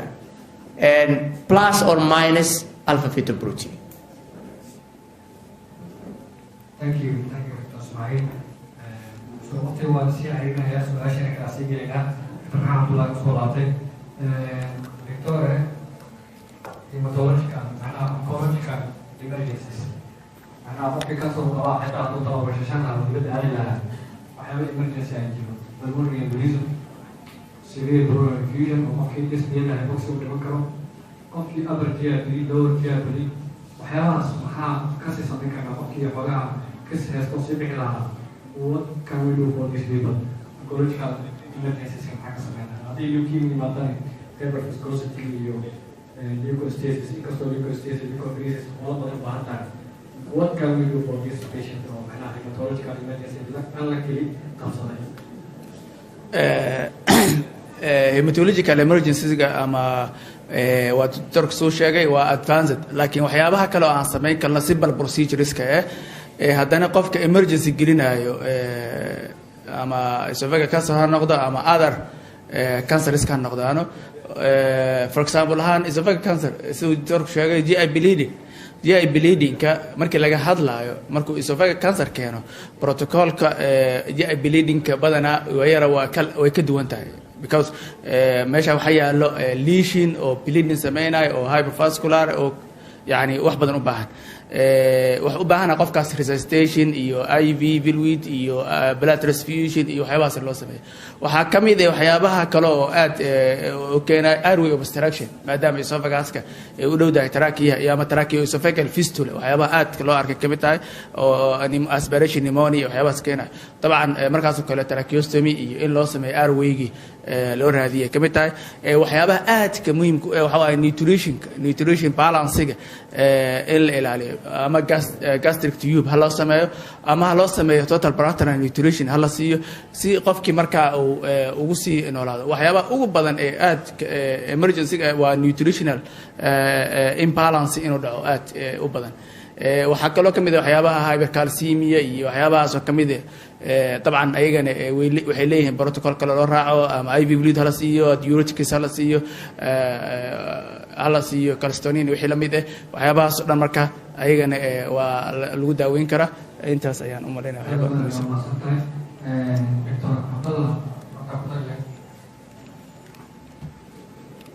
bukaan qaba carcinoma daaweyntiisa, before you start anything you have to balance daawada aad siinayso iyo bukaanka waxaa ka daaweynayso. not only inaan ka hadalno carcinomaha dhibaatada uu ku keenayo iyo complication uu ku keenayo, laakiin daawada aad siinayso laftigeeda iyadaa liita lah, irradiationka samaynayso iyadaa liita lah. that complication haddaadan samayn haddaadan ka fiirsanin bukaankaas wuxuu ku dambeynaa meel cidla ah waxaan ka hadlaynaa bukaanku waa dabagalnaa in reality-ga there's nothing called follow up Soomaaliya aan ka samayno ilaa haddii laga baqaayo xataa bukaanada kula caadiga talaalka aan siinaan xataa dib loo raadin that another discussion aan ka hadlayna waay laakiin any treatment aad bilaabayso buuggii ugu horreeyay markaan qaadanaya the chemotherapy la ibaraya waxaa la ii masuuri miisaan dhinacna waxaa la saaray daawadii dhinacna waxaa la saaray cudurkii factorsku in hal meel la iskugu geeyay maxaa soo baxay waxaa soo baxay daawada inay ka xun tahay cudurkii haddaad stage markaan taagnayn waay marka weligiin iska ilaaliya daawadaa bixinaysin iyo stagekaa daaweynaysin bukaanka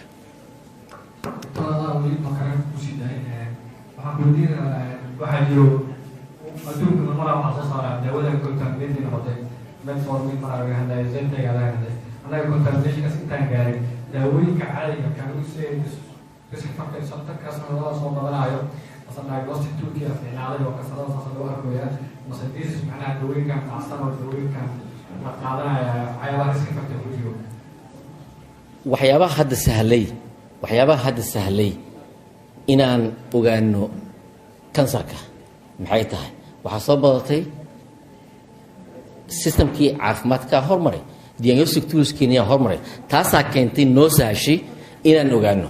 example aad niin soo qabanaa tesiskayga markaan qalin jabinaya waxaan raadinaya hepatitis b antigen transplacenta ma leeyahay mase ma leh mari kara mase mari karo waa tesiskaan ku qalin jabiye ahayd I think dhakhaatiirta meesha fadhiso laba ruuxaa fahmi kartaan u maleynaa there was dhakhaatiirtiin magaca lahayd ka mid ahaa oo jaamacadda jooga markaas waa the first case oo carcinoma of the esophagus laga helay ahayd markaan ka hadlaya waxaa waaye 1981 ardayaan ah markaas wuxuuna dhintay 2000 meeqa ahayd doctoresa 2013 14 to 11 ama 11 meelahaas u dhintay markaan leenahay hadda caseskan hadda jiro maxay u soo bateen waa la hormaray diagnostic tools aan la haystaa laakiin waa la hormaray ma aha inaan diagnostic gaadi karno guys waxaan ka hadlayna waxaa waaye the life of a patient qof bini aadan aan ka hadlaynaa markaan ka hadlayna treating for a patient qaba carcinoma maxaan u baahannahay guys we have to have oncological center oo complete ah maxaa lagaga baahan yahay laboratory and histological department oo iswadato oo oncological waa inaa lahaataa radiotherapy unit waa inaa lahaataa nuclear medicine unit waa inaa lahaataa oncology surgical unit apart of that doctoressa fortuna hadday hadalay ka dhawaajisay ruuxa markaad leedahay kansara qabtaa means waxa waaye conviction to death sida soomaalida ay qabto ama third world loo aaminsan yahay marka maxaa naga maqono istabka u horeeya ah psychotherapy counseling bukaanka intaadan dhihin mataqaanaa waxaana ku hayo the first step bukaankaas inaad dishaa laga rabaa dr sula wada shaqayn jirnay HIV aan ka wada shaqayneen the thing waxay ahayd bukaanka markaa leedahay HIV qabta before aadan test ka qaaday you have to make counseling markaad u sheegtay kadibna another counseling waa inaad u samaysaa taasna mostly ma hayno marka santarada aan ka hadlaynaan leenahay mataqaanaa waa u baahannahay guys wasaaradda caafimaadka ma samaynayso hal qaradaan aaminsannahay annaka waaye the human resource of minister of health ra'yiga inuu annaka naga soo baxa waaye how we gonna make a strategic plan for future cancer center in Somalia example aan soo qabanayna raalli ahaado aan fogaado lacag la-aan nama hayso simple example aan leedin ka tusaa kelmad waxay isticmaalaan dadka reer kale yiraahdo anuusin waxa waaye sanka kula raaca waay maxaa ninka meelaha qodqoodaya waay xamar meeqa bajaaja shaqayso example aan soo qabana xamar waxaa sharciyeysan bajaajo ka badan 100,000 each bajaaj wuxuu baxshaa bishii $18 markaad 12 ku dhufato $18 iyo 100,000 kun oo bajaaj dowladda hoose ee xamar waxa uu xaroota $21 milyan yearly sanadka muxuu noo baanayaa Dr. Xasan fiiriye marka dhibka jir maxay tahay meeshana laga haysto waxa inaad fahamtiin waay meeshana laga haysto waxa waaye there is no national health policy guide gareynaya systemka caafimaadka ee Soomaaliya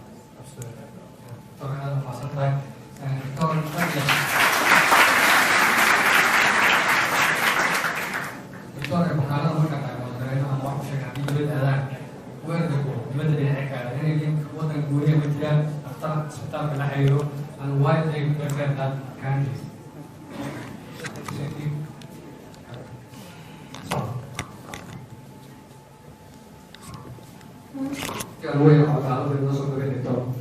Okay, inshallah.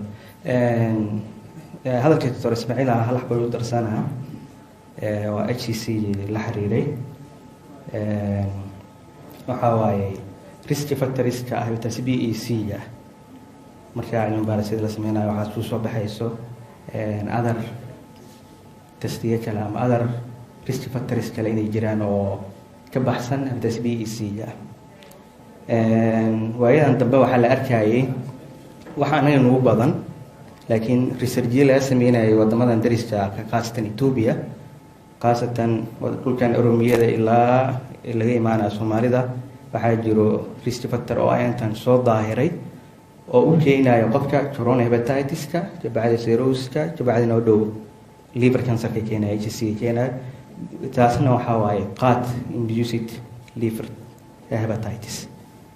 ama hepatitis waxaa inta badan lagu arkay waxaa la dhahaa weli ma cadda waxaa la dhahaa laakiin unknown explained corona hepatitis due to the qaad induced marka factoriska marka inaan ku darsano waxay noqonaysaa qaadka oo noo ah main factor markii laga soo tago alcohol aad maan u isticmaalno oo ay bulshadeen aad u isticmaasho ma yahay factor kale oo saameyn ku leeyahay markii laga soo tago xataa alpha toxinki waxaas aan leenahay qaadka naftiisa wuxuu u baahan tahay other research kale cilmi baaris kale u soo baahanaysa su'aasha weydiisada u soo laabto bukaanada inta badan markii oo aad la wadaagtid qofka probationka ah markii aad la wadaagtid warbixinta u sheegtid mostly waxaa laga yaabaa inuu dhaho scientist doctor waa mahadsan tahay gurigeyna la aadeynaa and then maxaa laleeyahay qur-aan iyo maxaa ahayd diinta waxaa saaranaynaa bacdi intaas la waday oo dhibalka ah oo awooda ayaga mostly ama dhakhtarka wuxuu leeyahay xiriire oo dhaqaatiirka la xiriirida dibadda la leeyahay dhaqaatiirkaas uu ku xirayaa ama meelaha international hospital listinka la tago waxaa jira qayb international patient-ida ah ku xiraysaa then meeshaas uu aadayaa meelaha inta badan ay daneeyaan India iyo Turkiya iyo meeshan Kenya iyo meelaha u dhow ay inta badan aadaan waana qofka markaas awoodi kara waaye laakiin inta kale waxa waaye we pray Allah faqat Ismaaciil aan kusoo geeyay not forget about pancreatic cancer it's not that much uncommon marka weliba safaarka aad u yahay pancreatic cancer marka Other also provide diabetic drug I have a lot. What can we do for both people who cancer? So even pancreatic cancer can وحكتها وبعدما MRCP وحالات أصلا waa mahadsantaha doctore pancreatic cancer wuxuu ka mid yahay kansarada sida badan lagu arko dadka old age-ka adiga around 60 hadda aniga Soomaaliya intaan joogana male aan ku arkay weli ilaa hadda female pancreatic cancer aan arkay mostlyna waxay ku imaanayaan advanced stage oo waxba aan loo qaban karin almost matters to the adjacent structures and the best option of palliative treatment ga bukaanadaas ay leeyihiin with unfortunately aan Soomaaliya laga helinin waa ina u sameeysid waxa la yiraahdo CBD stent PI-ERCP sadarteeday nasiib daro bukaanku waa diagnose gareynaynaa by CT then by MRCP lakin unfortunately we have no ERCP center in Somalia sadarteeda no stent oo u sameey karna bukaankaas sida bukaan wuxuu dhimanayaa obstructive jaundice then or wuxuu dhimanayaa acute cholangitis waxaan rabaa inaan qayb yar oo aad muhiim u ah oo HCC ga plankeeda ugu dambeeyo oo annaga Soomaaliya daanaanay aan xoogaa qalad weyn ka galno inaan wax yar cadeeyo clarification ku sameeyo bukaan kasto oo ultrasound aan u dirno isbitaal kasto aan Muqdisho ku yaalo ama gobol ku yaalo wuxuu leeyahay ultrasound haddii focal lesion aad ku aragtid bukaan cirrhotic sida ugu dhaqsaha badan u dir radiology center si uu sameeyo triphasic CT or MRI waxa loo yaqaan dynamic MRI waa waxa ugu muhiimsan non cirrhotic wax badan ay naqi kartaa laakiin shardi ayada lafteedu waxa ah in loo diro diagnosis center laakiin bukaankii inaad inta fiirisa aad cystic waa simple hepatic cyst inaad dhahdo cirrhosis bukaanka uu yahay waa dembi ama criminal hadhow dawadiisana waxay ku xirnaan doontaa which stage iyo size of the tumor iyo burden of the liver iyo performancega bukaanka uu sameynayo according to Barcelona Clinic Liver Cancer marka waxaan aad u jeclaan lahay message-ka ah ugu dambeeyo oo bukaan kasta oo cirrhotic ah focal hepatic lesion aan u dirno radiology qolooyinka radiology-ga asxaabtayna ahna waxaan aad iyo aad ugu dhiirigelinayaa in ay noo sameeyaan waxyaabaha radiology interventionist sida ablation therapy-ga iyo microwave-ka taas inaan technician-ka inaan technology-daas ay dalkayna soo gasho wax badan oo bukaan ay badbaadinaysa mahadsantii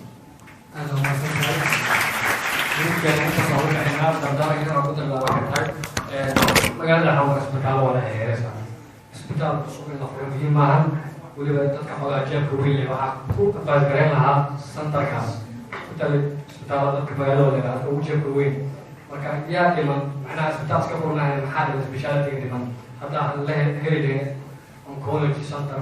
oo macnaha intaas oo discipline ka qayb gasho soomaalida marka macnaha dhibaataas ma imaanayn marka aan isku dayno marka isbitaal furayna ama hadda xoojinayna isbitaal intaas ku darna xataa aan wax ka soo saarno waa soo bixi kara lacag maya siduu doctorka sheegay marka intaasaan kusoo gabagabeynaa asalaamu calaykum waraxmatullahi wabarakaatu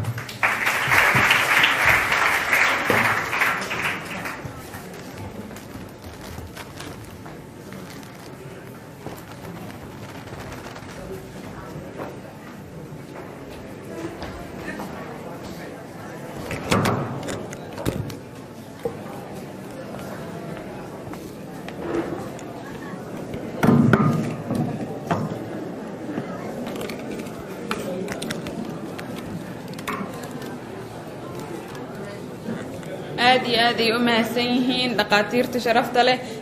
sida hagarli'ida iyo aqoonta iyo khibradda ay ku dhisneed talooyin fiicanna ay ku jireen ay noogu soo jeediyeen sectionkoodii waxaa u malaynaa waxaa usii baahneen waqti tiro badan in intaas iyo discussion ka badan aan samayno unfortunately waxaa rabaa inaan ogeysiiyo in groupka oo surgery-ga ay noo suurageli weyday inay banalka noo soo fadhiistaan dhaqaatiirtii aan u baahneenna inta badan ay naga baxeen maadaama dadda ay u badnaayeen waa lasii kaftamaa waxaa rabaa insha allah waxaa u baahannahay su-aalo tiro badan dad qabaan waxaa joogaan dhaqaatiir ah inta soo wada saari weynay oo madaxa noo saaran qiimo badan leh khibrad badan iyo la tacaamul badanna ku sameeyeen kaysaskan kansarka ah horta programku intuu socdo life oo ahay waxaa tabinaya astaan t v si gaara ugu mahad celinaynaa maanta dhan ma aanan ka sheegin meesha laakiin mar walba mahadda ay naga mudan yihiin sponsorkooda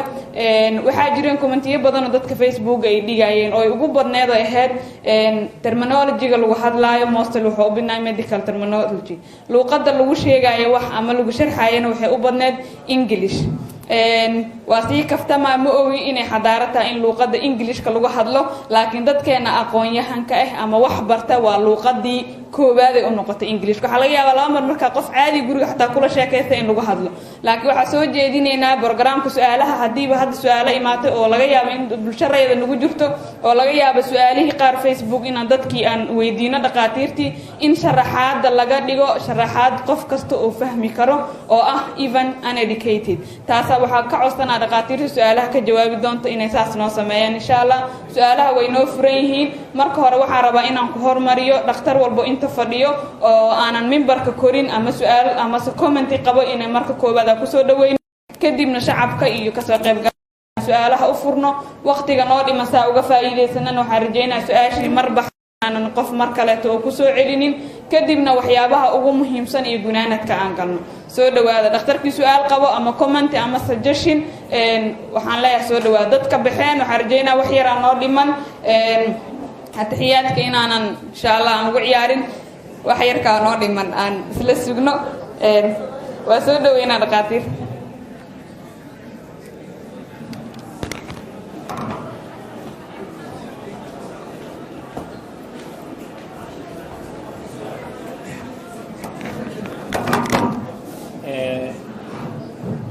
dhakhaatiir badan oo specialistayaal ah nala joogaan sida ay sheegtay ifraax waxaan rabaa dadka qaarina insha allah ay commentigooda bixiyaan waxaan microfoonka u dhiibi lahay doctor Diblaawe inuu commentigiisa ku daro barnaamijka maadaama uu la socday ilaa bilowgiisii maxaa la yidhahdaa iyo wixii laga tago gaaba hadday jiraan asigana insha allah inbuu ku daro marka qofkii su-aal qaba inta dhakhtarka hadlaayo uu gacanta taago iyo cid uu su-aasha ku qabo inuu weydiiyo insha allah. السلام عليكم ورحمة الله وبركاته.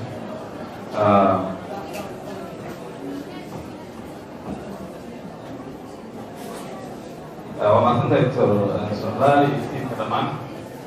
dad badan oo iga khibrad badan in badan oo dhihi lahaana yiriyahay marka waan faraxsan ayaan dhegaysanayay bulshada runtii wacyigelin fiican ay u ahayd tii kusoo abaabulay barnaamijkadan barnaamij aad u qiimo badan oo dadku ay ka faa'iidaysanayaan leeyahay marka maadaama oo uu yiri comment ku dar ka horna la sheegay bulshada ayaa dhegaysanayso diidaysa terminology-ga medicalka ah dhowr qodob aan rabay inaan ku daro atlet sida looga faa'iidaysan karaa doctorina tilmaamayay bukaanada kansarka qaba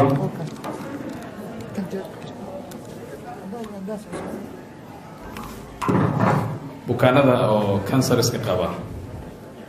ee marka laga soo tago in daawo la siiyo dhibaato kale xoog leh oo ka dhalataa jira in bukaankii lagu diagnose gareeyo kansar dhibaatadaas waxay saamaysaa bukaanka laftiisa familka oo bukaankaas uu ka dhashay iyo dhakhtarka diagnose garaynayaba dhakhtarka marka waa is ognahay bukaankii markaad diagnose garayso haddaanad u hayn center aada u refer garayso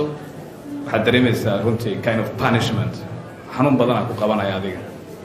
kaas maalin walba una qabtaa waxaan soo xasuustaa professor shahiid alla naxariista hadda ka hor wuxuu yidhi cilmiga caafimaadku waa jirdili weli macnaha waa fahmi waayo waagaas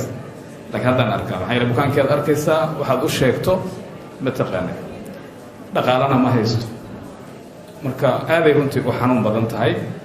laakiin halkaasa waxaan rabay in qeybta oo psychosocial impactiga uu kansarku leeyahay inaan qeyb weyn ka qaadano waa runtii qeyb xoog leh oo bukaanka iyo familka reerkuba ay u baahan yihiin in la maro steveskii oo 5-6 steveskii breaking bad newska oo qaabka loogu sheegayo bukaanka steveska la maraayo in la maro marka hore bukaan hadda ka hor oo loogu sheegay meel inuu tumor dhuunta ku leeyahay ayaa xarun kale loogu sameeyey isagoo raba inuu hubiyo markii xaruntii kale la sameeyey su-aashiisa koowaad waxay ahayd doctor maxaa laga helay suri buraa dhuunta kaaga taalo waaba dhacay waxaa bilaabatay in emergency care bukaankii hadda meesha lagala cararo marka inaan saas loogu sheegin wax laakiin steveskii oo maaragtay breaking bad newska la marsiiyo lagu xisaabtamo midda labaad oo qodob kaloo muhiimka waxay tahay bukaanka aan kansarka ku diagnose garayno si cad oo muuqata oo steves leh oo waqti aad ku bixinaysa haddaanad ugu sheegin familkay saameyn xoog leh ku yeelanaysaa oo dhaqaalo badana ka baxa waxay ka tagaan cusbitaalkan cusbitaal kale tagaan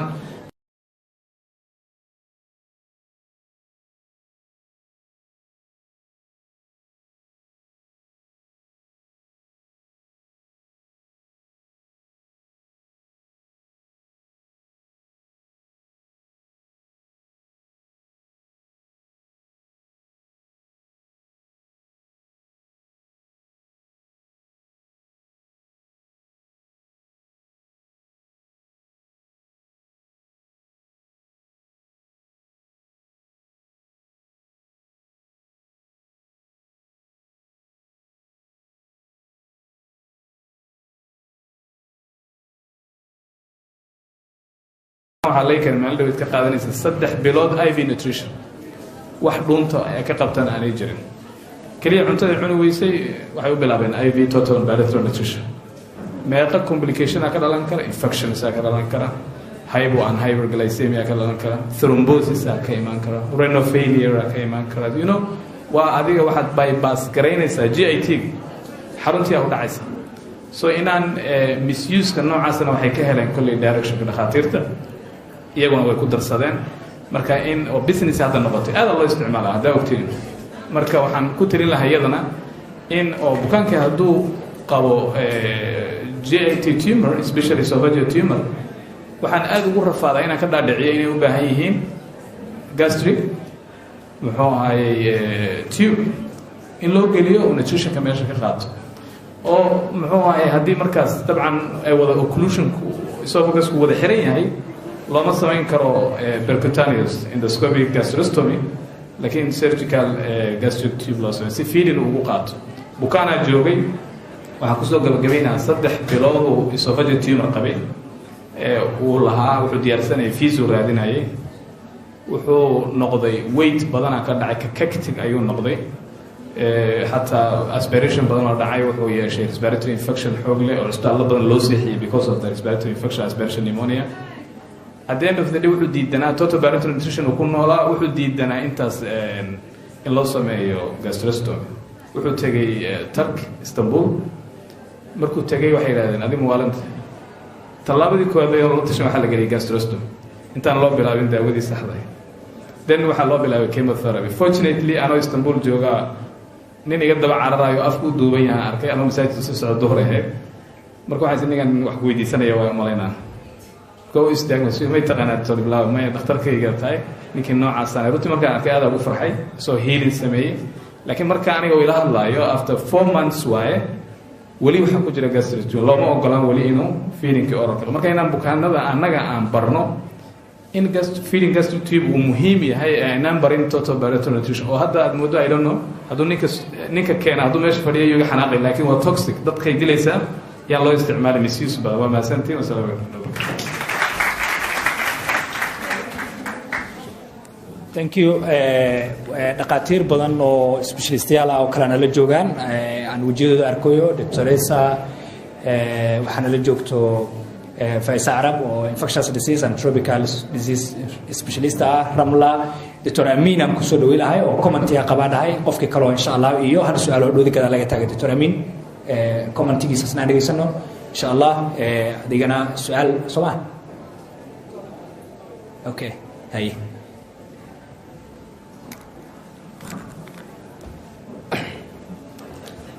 بسم الله نحن ما استاهل حسنا ماشي ما كنا بسم الله الرحمن الرحيم هذا ما ستي horta marka koowaad waxa u mahadcelinaa Ilaahay subhanahu wa ta'ala meeshaas ku keenay marka labaad waxaan u mahadcelinaa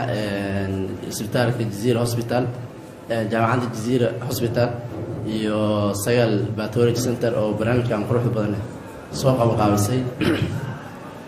waxa u maleysaa maantana waxaa laga hadlayay kansar maxaa sababa maxaa lagu daaweeyaa waxa u maleysaa qayb muhiim ah in la iloobay qaybahaas waxay tahay horta hore in ka hortagii lama sheegin weli waxaa aada u muhiimsan in kansarka horta hore waxyaabihii ka hortagaya kow ka tahay cuntadii lifestyleka in iska saxo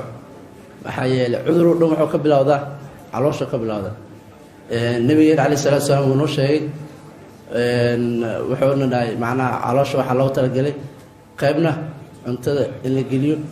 qaybna biyaha la geliyo qaybna hawada la geliyo marka at the same time idoo saas tahay haddana waxaa umaleysaa cuntooyinka cunayno hadda haddaan dhakhaatiirta intay fadhino haddaan weydiino maalin walba ma jiraa qof fruitis iyo qudaarta oo cuno si regular le ma jiraa gacantaa noo tahay marka ma jiro marka maxaa dad wacyigelina horta hore anaga waxaa u baahan in nala wacyigeliyo marka waa boonti aada muhiim u ah aan is leeyahay in horta hore marka koowaad lifestyle iska saxo lifestyle waxaa kamid waxyaabaha exercise waxaa u maleynayaa inteena meesha fadhiso maalin walbo guri hortiisa waxaan kasoo qaadanaa bajaaj ama gaari ma nagu jiraan qof inuu xaafadiisa ka soo baxo oo shaqada ama meesha u socdo inuu lug ku aado ma jiraan ya marka ani hadda last 2 weeks waxaa u maleynaa arintaa practice gareynaya macnaha inaan xaafadda ka soo baxo anoo gaari wadan aan shaqadeeda aado soo laabto dana marka dad badan waxaan ku dhiirigelin lahay in horta life change la sameeyo qofkii in exercise la sameeyo waxyaabaha ugu muhiimsan waaye sidoo kale waayahan waddanka waxaa aada ugu soo batay lung cancerka aada ugu badan yahay nasiib wanaag lama sheegin meeshaan waxaa ognahay maqaayido badan oo waxa kusoo biiray waddanka shiishooyinka lagu cabo oo runtii aada u baahan in dadka laga wacyigeliyo maxaa yeelay shiishadda gabdhaha iyo wiilasha aad ay u cabaan at the same time dad badan waxaa jiro aan shiishadda cabin laakiin ag fadhiyo ayakaa ka dara marka qofka saaxiibka haddaad iska raaxid meesha la fadhiisid second hand smoking hataa marka adaa ka daran sidoo kale sigaarka caadiga dhalinyarta soo cabayso even xataa gabdhaha yaryar oo high schoolka aaday ugu badan yihiin waayahan dambe sigaarka cabayaan marka iyada naftirkeeda waxay u baahan tahay waxyaabaha in laga wacyigeliye saa ognahay 2020kii lan kasar wuxuu ugu jira adduunka kaalinta labaad waa dhimashada markii la dhahana kaalinta kuwaad waa marka arrintaasaan dadka aad ugu baraarujinaya waa maasantiin asalaamu calaykum waraxmatullah